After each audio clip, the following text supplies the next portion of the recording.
না। আগুন শুধু জ্বালায় পোড়ায়, নিজে তো পড়ে না। তাই তো আগুন বোঝে না সে পোড়ানোর বেদনা। বন্ধু তোমার স্বভাব তো সেই আগুনেরই মতো, পোড়াইলা শুধু আমায়, নিজের হইল না ক্ষত।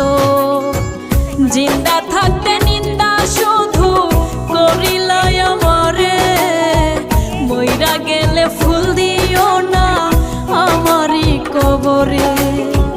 জিন্দা থাকতে নিন্দা শুধু করিলাই আমারে, মইরা গেলে ফুল দিও না আমার। এরপর কাজে ফিরে এমন খবর শুনে অনেকেই হতবাক। পরিবার পরিজন নিয়ে এখন তারা চরম অনিশ্চয়তার মধ্যে দিন পার করছেন। তবে আল মুসলিম গ্রুপের কর্তৃপক্ষ বলছে, বৈশ্বিক ব্যবসায়িক মন্দা এবং আন্তর্জাতিক ক্রয়াদেশ কমে যাওয়ার কারণেই এই সিদ্ধান্ত নিতে হয়েছে। তাদের দাবি, শ্রম আইন অনুসরণ করে প্রত্যেক কর্মীর বকেয়া বেতন ও আইনগত সব পাওনা পরিশোধ করা হয়েছে।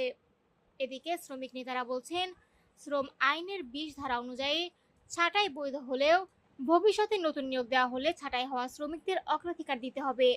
পরিস্থিতি নিয়ন্ত্রণে রাখতে কারখানাগুলোর সামনে অতিরিক্ত পুলিশ মোতায়েন করা হয়েছে। প্রশাসনের পক্ষ থেকে জানানো হয়েছে, শিল্পাঞ্চলের শান্তি শৃঙ্খলা বজায় রাখতে তারা সর্বোচ্চ সতর্ক অবস্থানে রয়েছে।